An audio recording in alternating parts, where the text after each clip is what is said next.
The pot roast was perfectly cooked, just like every Sunday dinner for the past 25 years. My mother, Diana, sat at the head of the table, meticulously arranging her napkin while my father, James, carved the meat with practiced precision. My younger sister, Emma, texted under the table, barely concealing her phone behind her designer purse. Everything looked normal, peaceful even. But I could feel it, the tension crackling in the air like static before a storm. "Sophie," my mother's voice cut through the silence, sharp as a knife. "I noticed you're still working at that little bookstore." I nodded, taking a small bite of potato. "Yes, I am." "When are you going to get a real job?" "Emma just got promoted to senior manager at her firm." The comparison was nothing new. Emma, the biological daughter, the golden child, could do no wrong. "I like my job, Mom," I replied quietly, "and I'm actually." "Like your job?" She set down her fork with a clang. "You're 28, living in a tiny apartment, working at a bookstore. Do you know how embarrassing it is when my friends ask about you?" My father studied his plate intently, while Emma's thumbs continued their rapid dance across her phone screen. Neither of them would meet my eyes. "Mom, please," I started, but she wasn't finished. "I've tried so hard with you, Sophie. God knows I've tried. When we adopted you, I thought—" She shook her head. "I thought I could love you like my own." The room went silent. Even Emma's fingers stilled over her phone.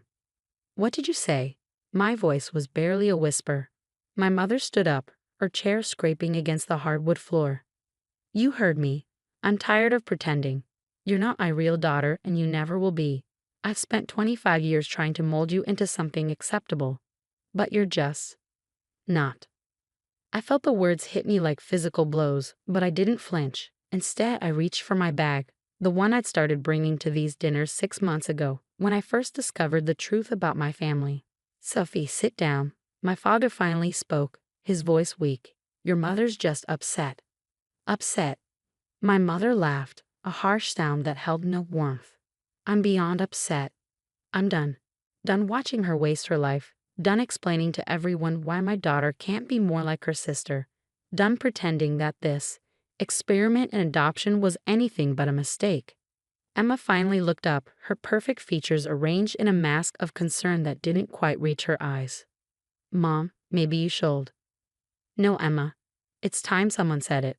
Sophie, I want you out of this house.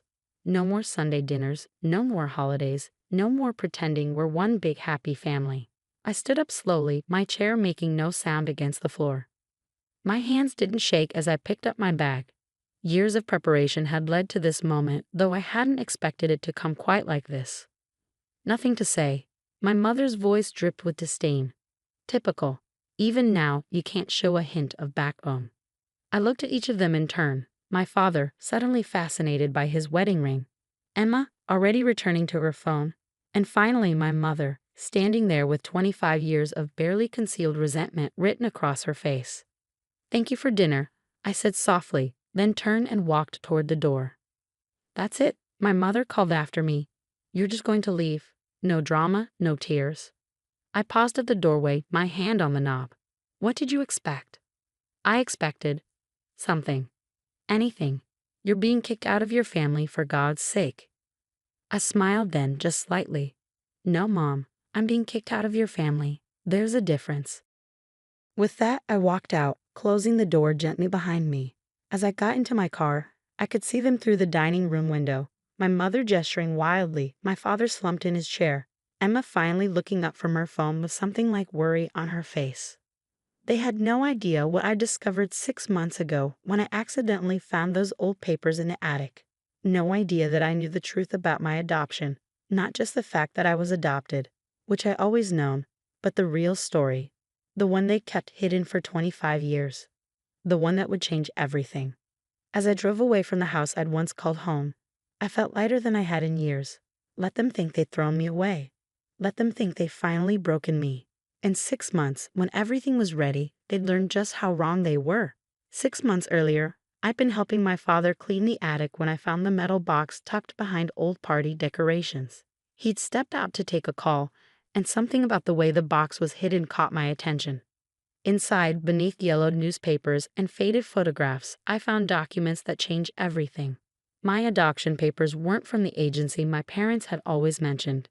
Instead, They were connected to one of the wealthiest families in the country, the Andersons. More specifically, I was Catherine Anderson's daughter.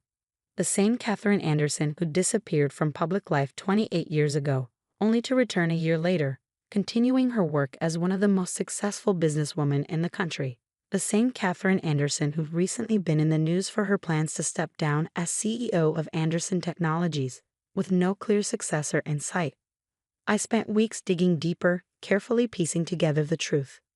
My biological mother hadn't given me up willingly. She'd been forced to by her father, who thought a scandal would ruin their family name. The Winters, my adoptive family, had been paid handsomely to take me and keep quiet. The money they'd received, they'd used it to start their successful business, the one Emma now helped run. The same business they'd never let me be part of, always claiming I wasn't qualified enough. My entire life had been built on their lies. After discovering the truth, I reached out to Catherine Anderson through a private investigator. The meeting was arranged in secret, at a small cafe 3 hours from my hometown. "I've been looking for you," were her first words to me. She had the same dark hair as mine, the same green eyes. "For 25 years, I've been searching." She told me everything. How her father had forced her to give me up, how she tried to find me once she took over the company, how the adoption records had been sealed and hidden. "I'm stepping down as CEO soon," she said, holding my hand across the table. "I've built this company into something extraordinary, but I never wanted it for myself. I wanted it for you." Over the next few months, I worked with Catherine in secret. She arranged for me to take business courses online, taught me everything about the company, prepared me for what was to come. All while I continued working at my little bookstore, which was actually a successful chain of independent bookstores I built myself, using the knowledge I'd gained from watching my adoptive parents run their business. I kept it quiet, using a different name, letting them think I was just a simple employee. The irony wasn't lost on me. The night of that final family dinner, after my mother's cruel words, I drove straight to Catherine's penthouse. "They finally did it," I said, sitting on her luxurious couch. "They threw me out." Catherine's face hardened. "Are you okay?" I nodded, feeling strangely calm. "I am. For the first time, I really am." She smiled, pulling out a folder filled with documents. "Then I think it's time. The board meeting is next week. Are you ready?" "I've been ready my whole life," I replied. The next morning, my phone exploded with messages from Emma. "Mom's freaking out," she wrote. She didn't mean what she said. "Come home." I didn't respond. My father called next. "Princess, your mother was just upset. We can work this out." I let it go to voicemail. Even my mother tried, her message stiff and formal. "Sophie, you're being childish. We need to discuss this like adults." Like adults, as if she hadn't just thrown away 25 years of supposed motherhood in a single dinner. Instead of responding, I focused on the final preparations with Catherine. We reviewed company reports, went over the presentation for the board, fine-tuned every detail of the announcement. "They won't know what hit them," Catherine said, pride evident in her voice. A week after that disastrous dinner, as my adoptive family continued their barrage of messages and calls, the business world was rocked by breaking news. Catherine Anderson announces successor for Anderson Technologies. Long-lost daughter returns to take the helm. My phone rang again. This time, it was Emma.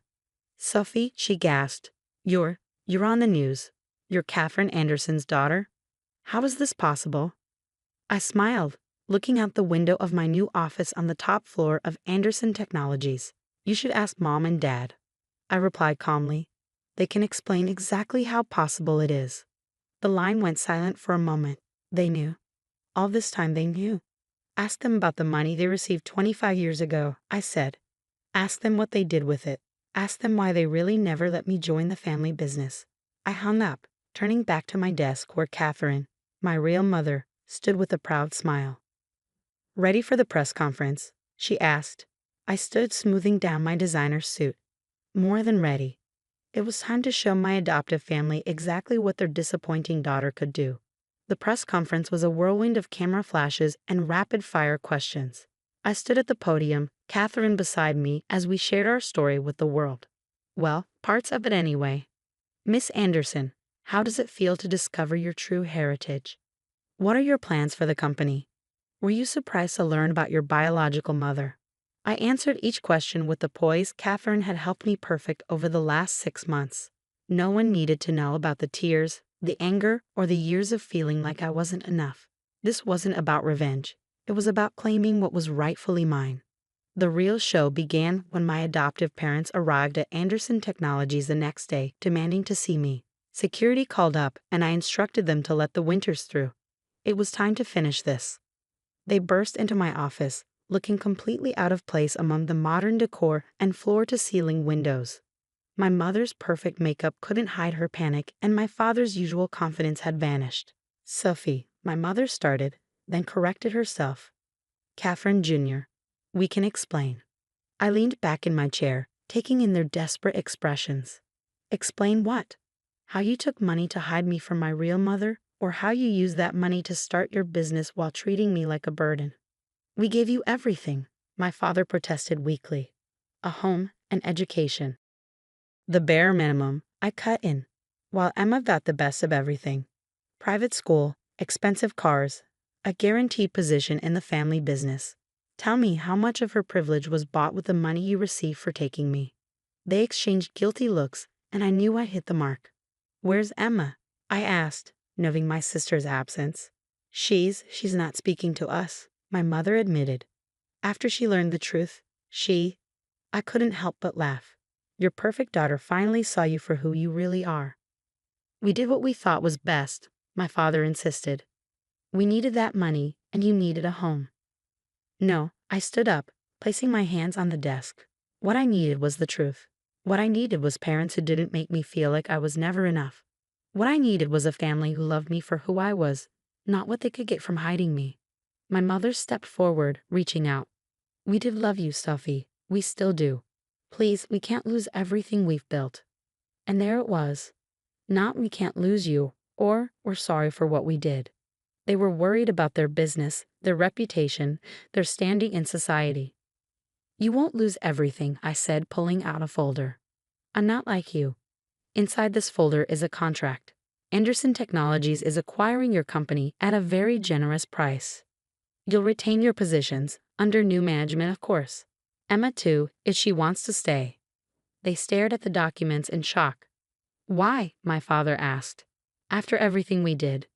"Because 25 years ago, you taught me my first business lesson. Everything has a price. Consider this me paying you back for all those years of raising me. We're even now." Catherine chose that moment to enter the office. My mother physically recoiled at the sight of her. "Mr. and Mrs. Winters." Catherine's voice was ice cold. "I trust to find the terms of the acquisition fair, though it's more than you deserve after what you did.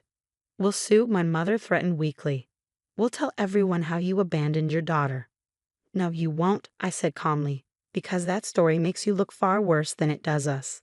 Sign the contract, keep your positions, and we'll all move forward professionally. Or don't, and watch everything you built with that blood money crumble." They signed. As they left my office, my mother turned back one last time. "For what it's worth, I am sorry. Not for what we did, but for what I said at dinner. You were always more capable than we gave you credit for." I nodded but said nothing. Her words meant little now. After they left, Catherine put her arm around me. "Are you okay?" "I am," I replied, surprising myself by how true it felt. "They don't have the power to hurt me anymore." 2 weeks later, I received a letter from Emma. Inside was a photo of us as children, playing in the backyard. "I didn't know what she wrote. I'm sorry for every time I made you feel less than. For what it's worth, you were always the better daughter, the better person. I'd like a chance to know my real sister if you'll let me." I placed the photo on my desk, next to one of Catherine and me at the press conference, the past and present side by side. My phone buzzed with a message from Catherine. "Dinner tonight? Just us." I smiled, typing back a quick yes. Sometimes the family you're born into isn't the family you end up with. Sometimes the path to finding yourself means losing everything you thought you were. And sometimes the best revenge isn't revenge at all. It's living well on your own terms.